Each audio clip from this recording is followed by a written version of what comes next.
Ito na ang oras para makilala natin ang tunay na kampiyon.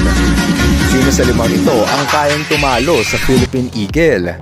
Ito ba ang Steller Sea Eagle na pinakamalaki sa kanilang lahat? O ang Harpy Eagle na pinakamalakas? How about White-tailed Eagle na may pinakamahabang pakpak? Paano naman ang Wedge-tailed Eagle na kayang kumain ng kangaroo? At papahuli ba ang Golden Eagle na pinakamatapang? Sa totoo lang, tatlo lang sa kanila ang kayang lumaban sa Philippine Eagle. Una, ang Steller Sea Eagle na pinakamalaki ngunit mas matapang na hunter ang mga Philippine Eagle.